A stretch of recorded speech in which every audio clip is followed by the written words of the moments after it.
محمد وآل محمد. مومنین السلام علیکم ورحمۃ اللہ وبرکاتہ. علیکم السلام ورحمۃ اللہ وبرکاتہ. اللہ سبحانہ و تعالی اپنی پاک اور مقدس کتاب کے اندر ارشاد فرما رہا ہے کہ وما یستوی البحران، کیا دو سمندر آپس میں برابر ہیں؟ ھذا عذب فرات سائغ شرابہ، ایک وہ جس کا پانی میٹھا ہے اور پینے سے پیاس کو بجھا دیتا ہے، وہ سمندر. اور دوسرا وھذا ملح عجاج، اور دوسرا سمندر کا وہ پانی کہ جو پیاس کو بجھاتا نہیں ہے بلکہ نمکین ہے، نمک والا کھارا پانی. تو اللہ فرماتا ہے کیا یہ دونوں برابر ہیں آپس میں؟ قطعاً نہیں. میٹھا پانی اور کڑوا پانی دونوں برابر نہیں ہیں. میٹھے پانی کا سمندر اور کڑوے پانی کا سمندر دونوں برابر نہیں ہیں. جب امام علیہ السلام سے تفسیر قمی میں اس روایت کو نقل کیا گیا، لفظ حجاج سے مراد کڑوا پانی لکھا گیا ہے قرآن میں جو اللہ کہہ رہا ہے. اور امام جب صادق علیہ السلام سے جب پوچھا گیا تو امام علیہ السلام نے فرمایا کہ اللہ سبحانہ و تعالی نے میٹھے پانی کا بھی ذخیرہ رکھا ہے اور کڑوے پانی کا بھی ذخیرہ رکھا ہے. اور امام کی جو روایت کا ترجمہ بنتا ہے، ابو بکر الحضرمی کہتے ہیں کہ میں نے امام جعفر صادق علیہ السلام اللہم صلی علی محمد وآل نے ابرش نامی سے فرمایا کہ ابرش اللہ کی تعریف و توصیف وہی ہے جو اس نے خود بیان کی ہے، ہماری مرضی سے اس کی تعریف بھی نہیں ہوتی. اس کا عرش ایک اقتدار پر تھا، پانی ہوا پر تھا اور ہوا غیر محدود تھی. یعنی عرش جو ہے وہ پانی پر تھا اور پانی ہوا پر، اور ہوا لامحدود تھی. امام فرماتے ہیں اس وقت ان دو کے علاوہ کوئی اور مخلوق نہیں تھی. امام فرماتے ہیں اس وقت پانی کا ذخیرہ سارے کا سارا میٹھا تھا. جب یہ سب کچھ خلق نہیں ہوا تھا اور صرف ہوا اور پانی موجود تھے، تو پانی کو بھی ہوا کے اوپر رکھا ہوا تھا اور ہوا کی کوئی حد نہیں رکھی تھی، اور سارے کا سارا پانی جو ہے وہ پروردگار عالم نے میٹھا رکھا ہوا تھا. آسمان سبز پانی کی رنگت کے مطابق ہے اور زمین میٹھے پانی کے رنگ کے مطابق مٹیالی ہے. یعنی یہ خلقت کے بارے میں امام نے اس آیت کے ذیل میں فرمایا. اب دیکھنا یہ ہے کہ کیا سب لوگ اس دنیا میں سب کچھ برابر ہے؟ بعض لوگ اپنے آپ کو بہت ہی عقل مند اور بہت زیرک ثابت کرنے کے لیے یہ کہہ دیتے ہیں ہم نہ تو رائٹ پہ ہیں نہ لیفٹ میں، ہم نہ سیاسی ہیں نہ ریلیجین ہیں، ہم نہ یہ ہے نہ وہ، بس ہم تو انسان ہیں، اللہ کے بندے ہیں. ٹھیک ہے اللہ کے بندے ہیں، لیکن اللہ نے کچھ قوانین بھی بنائے ہیں. سب جانور بھی برابر نہیں ہیں، سب انسان بھی برابر نہیں ہیں. انسان اور جانور میں فرق ہی کتنا ہے؟ اگر ہم حقیقت کو دیکھیں تو انسان اور جانور میں فرق کتنا ہے؟ آنکھیں ہمارے پاس ہے تو ان کے پاس ہم سے اسٹرانگ آنکھیں، ہاتھ ہمارے پاس ان کے پاس بھی ہے، پیر ہمارے پاس ہے ان کے پاس بھی ہے، کان ہمارے پاس ہے ان کے پاس بھی. فرق ایک چیز کا ہے، ان کے کو اللہ سبحانہ و تعالی نے عقل نہیں دیا اور ہمیں عقل دیا ہے. آپ دیکھیں بھاری بھرکم بیل جو ہے اس کو چھوٹی سی رسی کے ساتھ انسان باندھ دیتا ہے اور وہ زور لگاتا ہے اس کو اکھاڑنے کے لیے. اس کو یہ بھی نہیں پتا کہ میں زور بھی کیسے لگاؤں اور یہ اکھڑ جائے گا. لیکن انسان کو اللہ نے کتنا عقل دیا ہے کہ پروردگار کے دیے ہوئے عقل سے چھوٹی سی رسی اس کی نکیل میں ڈال کے اس کو باندھ دیتا ہے. یعنی عقل ہے، سب سے بڑی چیز تو عقل ہے. جسمانی طاقت کچھ نہیں ہے، جسمانی طاقت کچھ بھی نہیں ہے عقل کے سامنے. عقل سب سے بڑی طاقت ہے، عقل سب سے بڑی قوت ہے. جب تک انسان کا عقل کام کر رہا ہے انسان سیدھے راستے پر ہے. جیسی عقل نے کام چھوڑ دیا تو مجنون کے اوپر تو اللہ سبحانہ و تعالیٰ کہتا ہے کہ اس پر تو میری شریعت بھی لاگو نہیں ہوتی. یعنی ایک آدمی پاگل ہے، مخبوط الحواس ہے، اس کے اوپر تو اللہ کہتا ہے کہ میری شریعت بھی لاگو نہیں ہوتی. وہ نماز پڑھے یا نہ پڑھے اس سے کیا فرق پڑتا، اسے کیا پتا، وہ پاک رہے نہ رہے، وہ تو پاگل ہے. بات اصل ہے ہی عقل کی. تو کیا عاقل اور غیر عاقل برابر ہیں؟ انسان اور جانور برابر نہیں. اللہ کہتا ہے میٹھا پانی اور کڑوا پانی برابر ہے؟ نہیں. اور بھی بہت ساری مثالیں قرآن میں دی گئی ہیں. مختصر وقت میں سورہ فاطر جو اکثر ہم لوگ پڑھتے بھی ہیں، تلاوت بھی کرتے ہیں، اس میں اللہ سبحانہ و تعالی فرماتا ہے یا ایھا الناس انتم الفقراء الی اللہ، اے لوگو تم اللہ کی راہ پر فقیر ہو، اللہ کی بارگاہ میں تم فقیر ہو، مانگنے والے ہو، بھکاری ہو. واللہ هو غنی الحمید، بے شک اللہ جو ہے وہ غنی ہے، وہ حمید ہے، دینے والا ہے، اس کے خزانے بلند ہیں.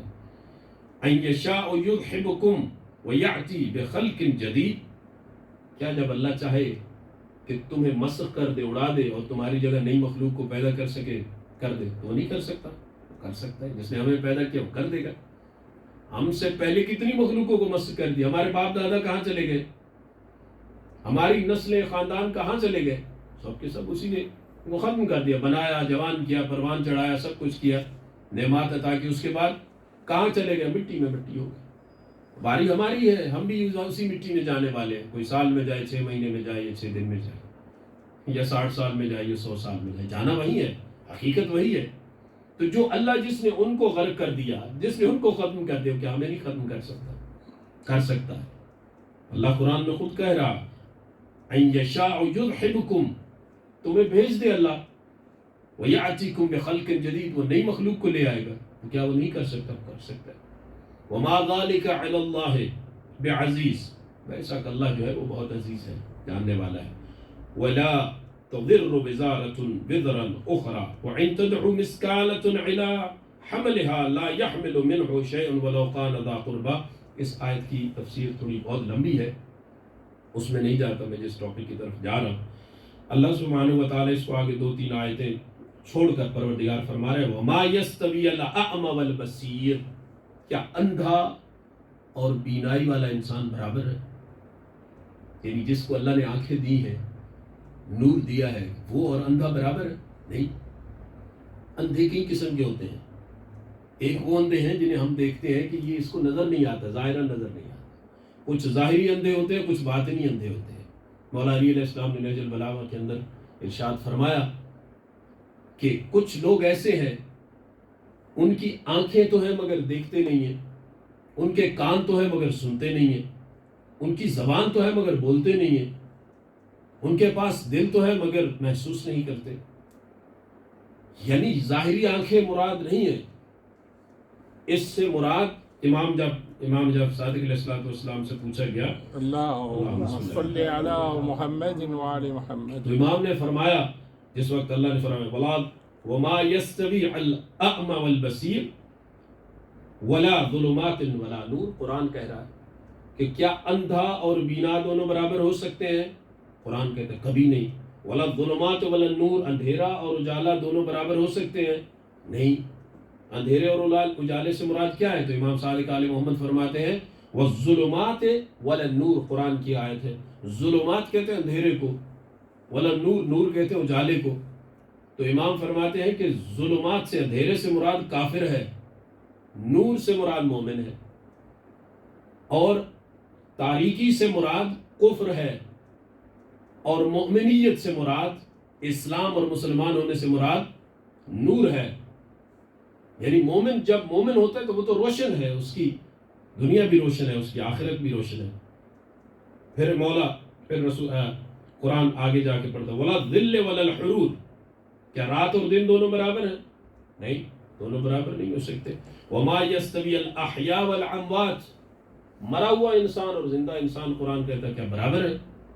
کبھی نہیں برابر ہو سکتے. مر گیا، ختم ہو گیا، اس کی دنیا اور ہے، زندہ کی دنیا اور ہے، اس کا سفر اور ہے، اس کا سفر اور ہے، اس کے سوال جواب اور ہے، اس کے سوال جواب اور ہے.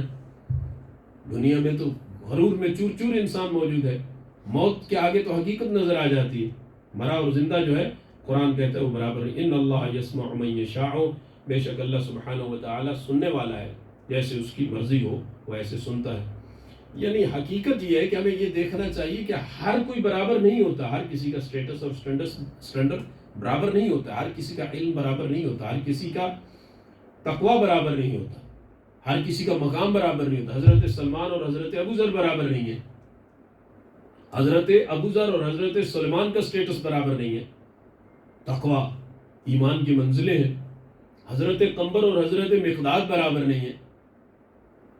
یعنی یہ ساری فرق آخر پائے جاتے ہیں. اللہ نے ہمیں عقل اسی لیے دیا ہے کہ ہم اس کو دیکھ سکیں کہ کون کس سٹیٹس کا ہے, کون اندھا ہے اور کون بینا ہے, کون اندھیرے میں ہے اور کون اجالے میں ہے, کون اچھا ہے اور کون برا ہے. یعنی اچھائی اور برائی کو پہچاننے کے لیے اللہ سبحانہ و تعالی نے ہمیں یہ ساری طاقتیں عطا کی ہیں.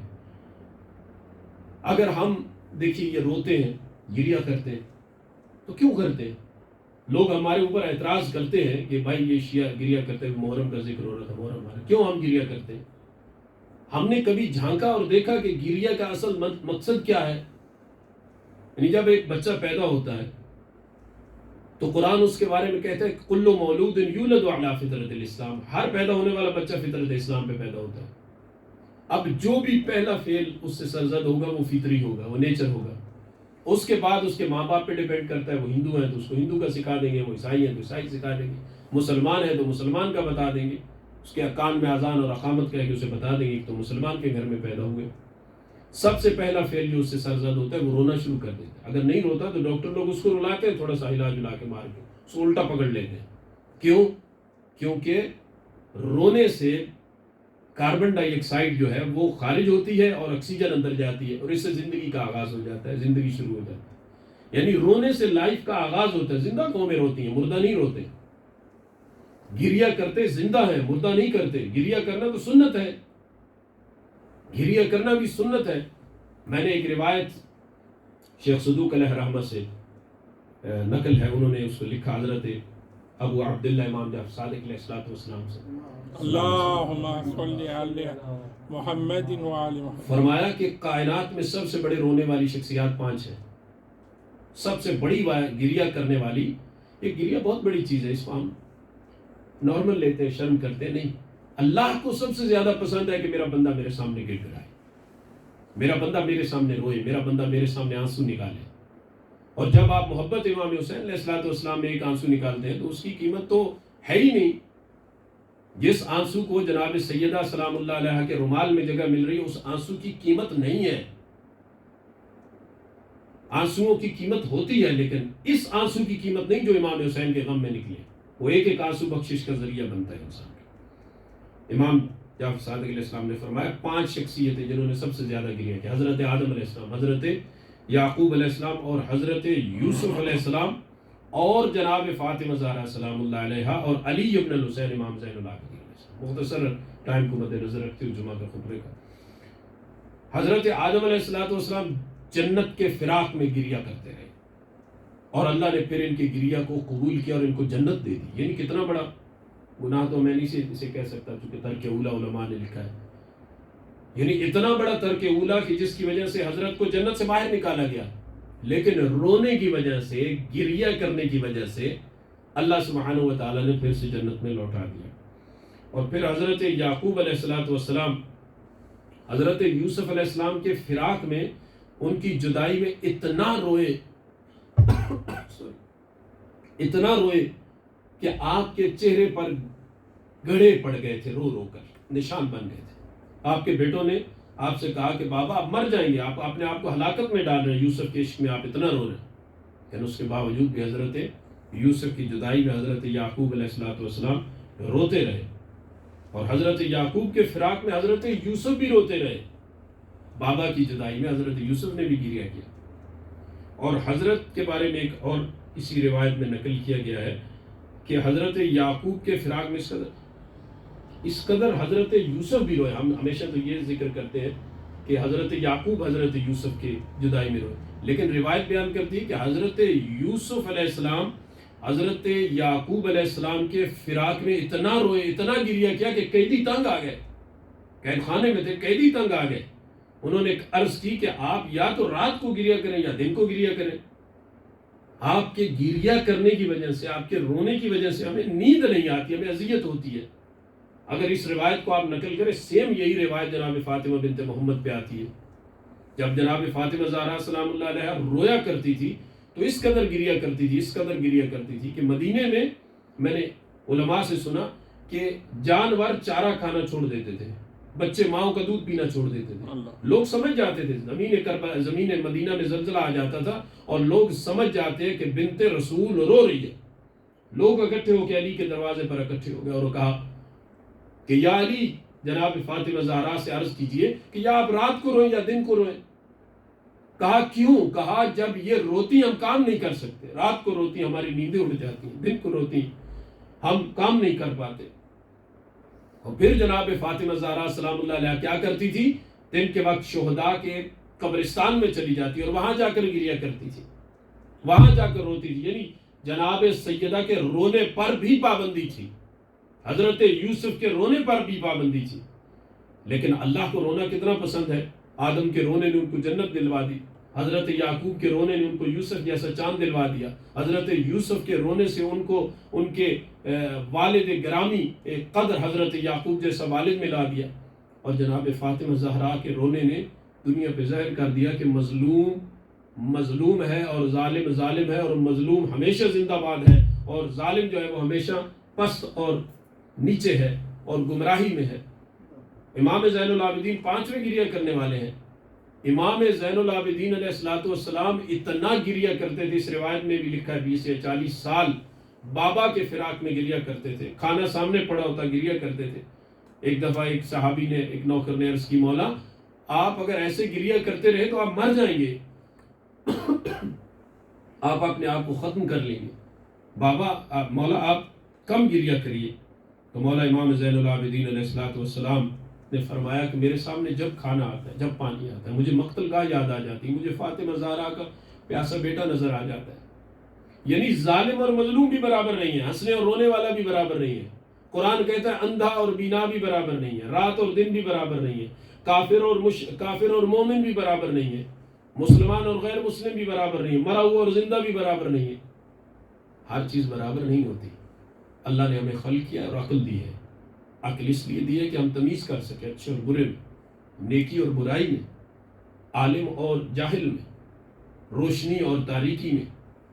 تو اللہ سبحانہ و تعالیٰ سے ہماری دعا ہے کہ اس جمعہ کے دن امام زمانہ کا صدقہ خدا ہمیں ایسی توفیقات دے کہ ہم حق کو پہچان سکیں اور باطل سے بیزاری اختیار کر سکیں، ہم حلال کی طرف بڑھ سکیں اور حرام سے پروردگار کے حکم کے مطابق ہم رک جائیں، ہم علماء کی عزت کریں اور جو حالات سے ہم بیزاری اختیار کریں یا ان کی ہدایت کے لیے بندوبست کریں، ہم اللہ کے دین کی طرف بڑھیں اور جہالت سے ہم توبہ کریں۔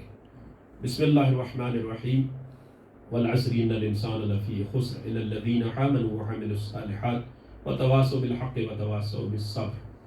اللهم